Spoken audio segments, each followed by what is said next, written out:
وہ فاطمہ کو شکی نگاہوں سے دیکھنے لگی. اتنے میں نظام اوریزی اور جگموہن آ گئے. وہ رشی کو ڈھونڈ رہے تھے. رشی کے دماغ سے اس دوائی کا اثر جا چکا تھا جو اسے ٹیلوں والے مندر میں پلائی جاتی رہی. اسے بالکل یاد نہیں تھا کہ وہ کہاں رہی ہے اور اس کے ساتھ کیا سلوک ہوتا رہا ہے. دوستو، عمران نے کہا، ہمارے سامنے بڑی ہی لمبی اور بڑی خطرناک مسافت ہے.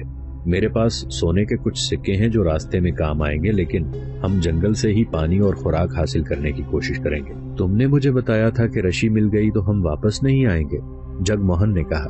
اس لیے میں گھر سے بہت کچھ چرا لایا ہوں. اس نے کپڑوں کے نیچے کمر بند کے ساتھ بندھی ہوئی ایک تھیلی کھولی. اس میں نقدی کے علاوہ رشی کے زیورات تھے. فاطمہ کو بھی عمران نے کہا تھا کہ وہ اسے اپنے ساتھ لے جائے گا، اس لیے وہ بھی نقدی اور زیورات اپنے ساتھ لے آئی تھی. نظام اوریزی نے مسلمانوں کے دستور کے مطابق عمران کو میر کارواں قرار دے دیا اور کہا کہ یہ تمام تر زادیرہ عمران کے حوالے کر دیا جائے. یہ بھی فیصلہ ہوا کہ اب منزل تک اسی کا حکم چلے گا. سب نے یہ فیصلہ منظور کر کے نقدی اور زیورات عمران کے حوالے کر دیے. یہ اچھا خاصا خزانہ تھا. اس میں چاندی کے سکے بھی تھے. وزن اتنا تھا جو کمر بند کے ساتھ باندھ کر نہیں اٹھایا جا سکتا تھا. یہ چمڑے کی ایک تھیلی میں ڈال دیا گیا اور تھیلی عمران نے اپنی تحویل میں لے لی. اس نے سب کو خبردار کر دیا کہ راستے میں ڈاکوؤں کا خطرہ ہے. اس تھیلی کے علاوہ ڈاکوؤں کے لیے دوسری کشش 2 لڑکیوں کی تھی جو عمر اور حسن کے لحاظ سے ہر کسی کی نظروں کو گرفتار کر لیتی تھی. ڈاکوؤں اور رہزنوں اور راجا کے مخبروں سے بچنے کا طریقہ یہ تھا کہ رات کو سفر کیا جائے. چونکہ غزنی جلدی پہنچنا تھا اس لیے کم سے کم آرام اور قیام کرنا تھا. سورج غروب ہو گیا تو وہ چل پڑے. فاطمہ عمران کے پیچھے سوار ہوئی اور رشی جگموہن کے پیچھے. چلتے چلتے قاسم بلخی نے اپنا گھوڑا پیچھے کر لیا. اس کی مجبوری یہ تھی کہ وہ اپنی زبان کے سوا کوئی زبان نہیں سمجھتا تھا. نظام اوریزی کی بھی یہی مشکل تھی. صرف عمران تھا جو ان کی زبان سمجھتا اور بولتا تھا، اور وہ ہندوستان کی زبان بھی اپنی مادری زبان کی طرح روانی سے بول سکتا تھا. بلخی کو پیچھے ہٹتا دیکھ کر نظام اوریزی نے بھی گپ شپ لگانے کے لیے اپنا گھوڑا پیچھے کر کے قاسم بلخی کے ساتھ کر لیا. قاسم بلخی نے گھوڑا اور آہستہ کر کے عمران وغیرہ سے ذرا فاصلے پر کر لیا. کیا تم اس عمران پر اعتماد کر سکتے ہو جو 2 جوان لڑکیاں اپنے ساتھ لے جا رہا ہے؟ قاسم بلخی نے اوریزی سے پوچھا.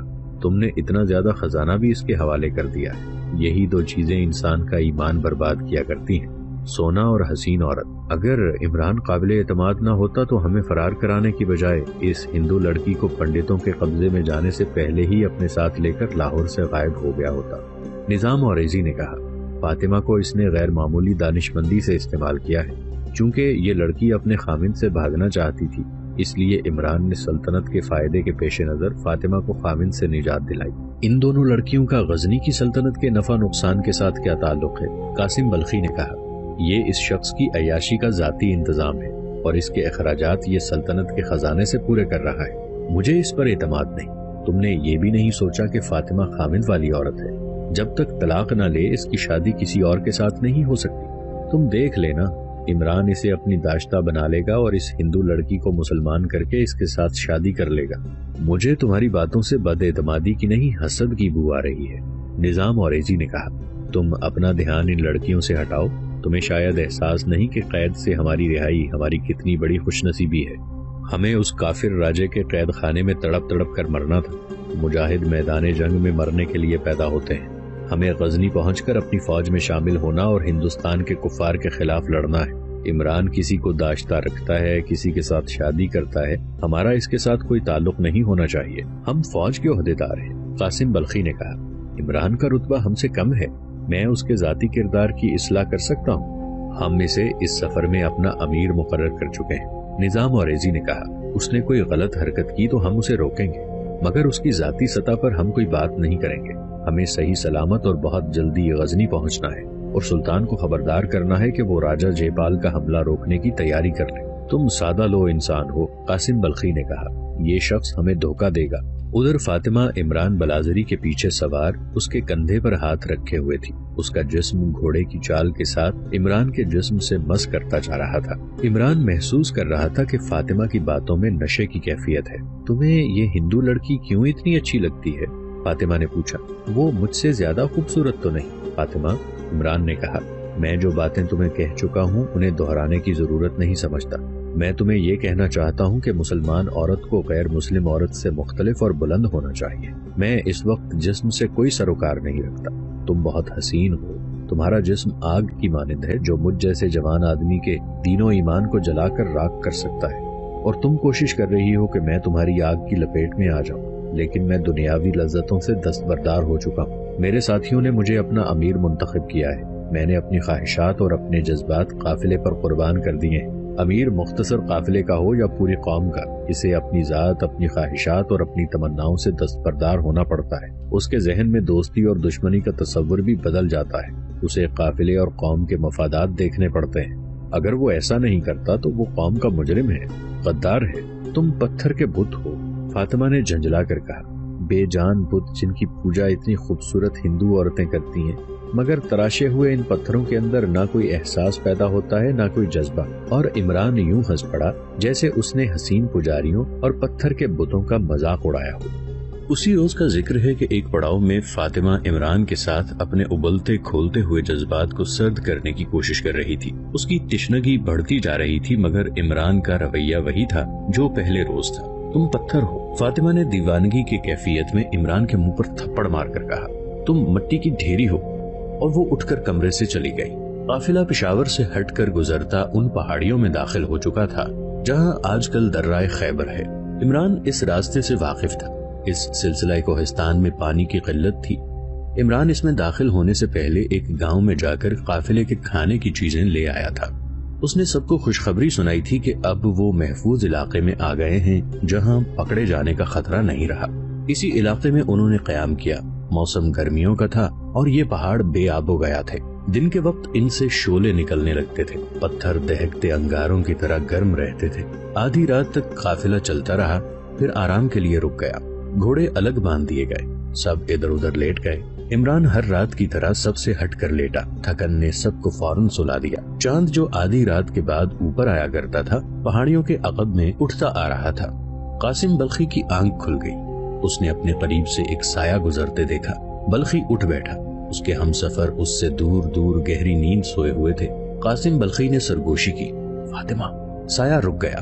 وہ فاطمہ ہی تھی، مگر قاسم بلخی فاطمہ کے علاوہ اور کوئی ایسا لفظ نہیں بول سکتا تھا جو فاطمہ سمجھ سکتی۔ اس نے اشاروں میں اپنا مدعا فاطمہ کو سمجھانے کی کوشش کی۔ اس طرف اشارہ کیا جدھر عمران سویا ہوا تھا، پھر نفرت کا اظہار کیا۔ اس نے اشارے کیے جو فاطمہ سمجھ گئی۔ وہ اسے کہہ رہا تھا کہ عمران اچھا آدمی نہیں ہے اور وہ اسے یعنی فاطمہ کو دھوکہ دے رہا ہے۔ وہ رشی کے ساتھ شادی کرے گا، اور وہ یہ کہ فاطمہ نے اپنے اتنے قیمتی زیورات عمران کو دے کر غلطی کی ہے۔ قاسم بلخی نے اس کے ہاتھ پکڑ کر اپنے سینے پر رکھ لیے، پھر اسے اپنے ساتھ لگا لیا۔ فاطمہ کے دہکتے ہوئے جذبات نے اس کے جسم کو تنور بنا رکھا تھا جس میں اس کی روح جل گئی تھی۔ فاطمہ ان اشاروں کو سمجھ گئی۔ بلخی نے اسے اس طرح اپنے بازوؤں میں لے لیا تھا جیسے وہ عمران کو اپنے بازوؤں میں جگڑ لینے کو بےتاب رہتی تھی۔ قاسم بلخی کے بازوؤں کا گھیرا اور تنگ ہوا تو فاطمہ کے ذہن میں عمران کی تصویر دھندلی ہونے لگی۔ قاسم بلخی اسے ذرا اور پرے لے گیا اور ایک جگہ بٹھا کر دبے پاؤں عمران کے قریب چلا گیا۔ عمران تھکن اور جوانی کی گہری نیند سویا ہوا تھا۔ چمڑے کی وہ تھیلی جس میں سونے کے سکوں اور زیورات کی شکل میں زیادہ راہ بندھا تھا عمران کے سر کے قریب پڑی تھی۔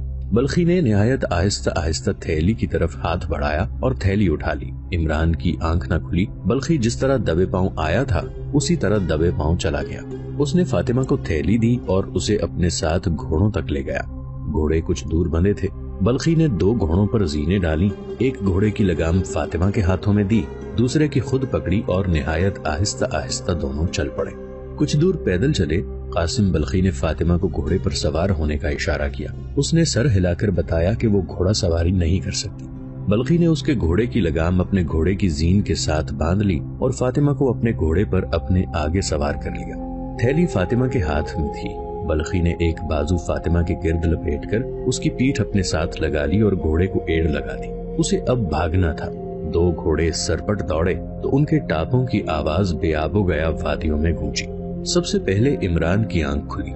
رات کے سائے میں 2 گھوڑوں کے سموں کی آواز اتنی بلند سنائی دے رہی تھی جیسے بالکل قریب ہوں۔ عمران نے سب سے پہلے تھیلی دیکھی۔ وہاں تھیلی نہیں تھی۔ نظام اوریزی اور جگموہن بھی دونوں جاگ اٹھے۔ انہوں نے جا کر اپنے گھوڑے دیکھے۔ 2 گھوڑے غائب تھے۔ قاسم بلخی اور فاطمہ بھی نہیں تھے۔ وہ دور نہیں گئے ہوں گے۔ نظام اوریزی نے عمران سے اپنی زبان میں کہا، چلو ہم دونوں ان کا پیچھا کرتے ہیں، میں اس شخص کو اپنے ہاتھوں قتل کروں گا۔ نہیں، عمران نے کہا، وہ جس لڑکی کو لے گیا ہے وہ ہماری ملکیت نہیں تھی، اور جو وہ رقم اور زیورات لے گیا ہے وہ سلطنت غزنی کا خزانہ نہیں تھا۔ انہیں پکڑنا ہمارے فرائض میں شامل نہیں بلکہ فرض سے انحراف ہے۔ نظام بھائی، میں تم دونوں کو لاہور کی قید سے اسی لیے جلد فرار کرانا چاہتا تھا کہ راجہ کا اگلا حربہ یہ ہوتا کہ تم دونوں کے درمیان ایک بڑی ہی حسین ہندو لڑکی بٹھا دی جاتی، پھر تم دونوں بھول جاتے کہ تمہارا وطن کون سا اور تمہارا مذہب کیا ہے۔ تم ہندو راج کے اعلی کار بن کر اپنی سلطنت کے لیے خطرہ بن جاتے۔ یہ نسوانی حسن اور سونے کا جادو ہے جو پتھروں کو موم کر دیا کرتا ہے۔ یہ دین و ایمان کا بڑا ہی سخت امتحان ہوتا ہے۔ گھوڑوں کی آواز بہت دور چلی گئی تھی اور تھوڑی دیر بعد رات کے سناٹے میں تحلیل ہو گئی۔ میری تو نیند اڑ گئی ہے، نظام اوریزی نے کہا، چلو چل پڑے۔ ایک گھوڑے پر رشی کو اور دوسرے پر جگموہن کو سوار کیا گیا۔ عمران اور اوریزی پیدل چل پڑے۔ انہوں نے طے کیا کہ وہ باری باری گھوڑے پر سوار ہوں گے۔ رشی کے گھوڑے کی باگ عمران نے پکڑ لی اور وہ گھوڑے کے ساتھ ساتھ چلنے لگا۔ وہ فاطمہ کو زبردستی لے گیا ہوگا، رشی نے کہا۔ نہیں، عمران نے کہا، مجھے یقین ہے وہ خود گئی ہے، بلکہ وہ قاسم کو ساتھ لے گئی ہے۔ اچھا ہوا کہ وہ چلی گئی۔ صبح طلوع ہوئی تو قاسم بلخی اور فاطمہ بہت دور نکل گئے تھے۔ وہ گھوڑے کو دوڑاتے رہے تھے، دوسرا گھوڑا ساتھ ساتھ دوڑتا جا رہا تھا۔ وہ بلخی کے گھوڑے کے ساتھ بندھا ہوا تھا۔ قاسم بلخی اس راستے پر جا رہا تھا جو ان فوجوں نے بنایا تھا جو ہندوستان پر حملہ آور ہوتی رہی تھی۔ بلخی اسی راستے سے قیدی کی حیثیت سے راجہ جے پال کی بچی کچی فوج کے ساتھ آیا تھا۔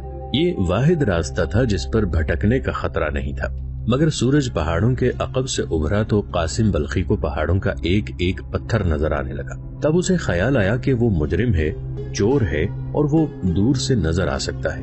یہ خطرہ تو تھا ہی کہ عمران اور نظام اوریزی اس کے تعاقب میں آئیں گے، اسی لیے وہ گھوڑا دوڑاتا رہا تھا۔ وہ پرانا سپاہی اور تجربہ کار سوار تھا، مگر ذہن پر جرم کا جو بوجھ تھا اس نے اسے سوچنے ہی نہ دیا کہ گھوڑے تھک جائیں گے۔ علاقہ میدانی نہیں پہاڑی تھا، راستہ گھومتا اوپر ہی اوپر چڑھتا جا رہا تھا۔ اس گھوڑے کی حالت تو بہت بری ہو چکی تھی جس پر وہ فاطمہ کے ساتھ سوار تھا۔ اس کا پسینہ اتنا پھوٹ رہا تھا کہ جسم سے ٹپک رہا تھا، سانسیں پھول گئی تھیں۔ دوسرے گھوڑے کی حالت اس لیے کچھ بہتر تھی کہ اس کی پیٹھ پر وزن نہیں تھا۔ قاسم بلخی نے گھوڑا روک لیا، ادھر ادھر دیکھا، گھاس کی کہیں ایک پتی بھی نظر نہیں آتی تھی، نہ کہیں پانی کا نام و نشان تھا۔ اس خطرے کے پیش نظر کے اس کے ساتھی اس کے تعاقب میں آ رہے ہوں گے، وہ راستے سے اتر گیا اور ایک عمودی چٹان کے سائے میں جا رکا۔ ذرا سی دیر پھر گھوڑوں کو آرام دیا۔ وہ دوسرے گھوڑوں پر سوار ہو گئے اور اوپر آ کر راستے پر چل پڑے۔ بلخی نے اس گھوڑے کو بھی دوڑانا شروع کر دیا۔ اس کے تعاقب میں کوئی بھی نہیں آ رہا تھا۔ عمران اپنے ساتھیوں کے ساتھ انسان کے پیدل چلنے کی رفتار سے چلا جا رہا تھا۔ وہ باری باری گھوڑے پر سوار ہوتے تھے۔ رشی کو سوار ہی رہنے دیا گیا۔ سورج اوپر آ گیا تو بھی وہ چلتے گئے۔ پہاڑوں کا سایہ انہیں فائدہ دے رہا تھا، گرمی بڑھ رہی تھی، پہاڑ جلنے لگے۔ انہوں نے راستے سے اتر کر ایک جگہ دیکھ لی جہاں شام تک سایہ رہ سکتا تھا۔ عمران نے اپنے قافلے کو شام تک کے لیے وہاں روک لیا۔ قاسم بلخی کہیں رکنے سے ڈر رہا تھا۔ جس جسم کی لذت کی خاطر وہ خزانے کی تھیلی اور ایک حسین لڑکی کو ساتھ لے آیا تھا، وہ جسم توانائی اور نمی سے خالی ہوتا جا رہا تھا۔ فاطمہ نے اپنے پہلوؤں پر ہاتھ رکھ کر اور چہرے پر درد کا تاثر پیدا کر کے قاسم بلخی کو اشاروں میں سمجھایا کہ مسلسل سواری اور گھوڑے کے دوڑنے سے اس کی پسلیوں اور پیٹ میں درد ہو رہا ہے۔ بلخی نے مسکرا کر اپنا ایک بازو اس کے سینے کے گرد لپیٹ کر اسے اپنے ساتھ لگا لیا۔ فاطمہ نے سر اتنا پیچھے کر دیا کہ بلخی کا گال فاطمہ کے رخسار کے ساتھ لگ گیا، مگر اس نے محسوس کیا کہ فاطمہ اب اتنی حسین اور دلکش نہیں رہی جتنی پہلے تھی۔ وہ اپنے اوپر فاطمہ کو بوجھ محسوس کرنے لگا۔ اس نے فاطمہ کو آگے کر کے اپنے جسم سے الگ کر دیا۔ پسینے سے دونوں کے کپڑے ان کے جسموں کے ساتھ چپک گئے تھے۔ قاسم بلخی کو کوفت سی بھی محسوس ہوئی، پھر اسے غصہ بھی آنے لگا۔ وہ دیکھ رہا تھا کہ یہ گھوڑا بھی تھک گیا ہے۔ مسلسل چڑھائی چڑھتے چڑھتے گھوڑے کا دم خم ختم ہو گیا تھا۔ دوسرا گھوڑا پہلے ہی تھکا ہوا تھا۔ یہ دونوں گھوڑے فوج کے نہیں بلکہ سرائے کے استبل میں بندے رہنے والے کرائے کے گھوڑے تھے جو لوگ تھوڑے سے فاصلے تک جانے کے لیے کرائے پر لے جایا کرتے تھے۔ جگموہن بھی یہ گھوڑے یہ کہہ کر لایا تھا کہ مہمانوں کو ساتھ والے گاؤں تک لے جانا اور لانا ہے۔ یہ گھوڑے پہاڑی علاقے میں زیادہ دیر تک بھوک اور پیاس بھی برداشت نہیں کر سکتے تھے۔ قاسم بلخی کے پاس اس کا یہ علاج تھا کہ تعاقب کو ناکام کرنے کے لیے راستے سے ہٹ کر چلے اور وادیوں کے اندر اندر سے چھوٹا سا راستہ تلاش کرے۔ وہ گھوڑوں کو نیچے لے گیا۔ سورج سر پر آ گیا تھا۔ پہاڑوں نے ایسی تپش اگلنی شروع کر دی جو برداشت نہیں ہوتی تھی۔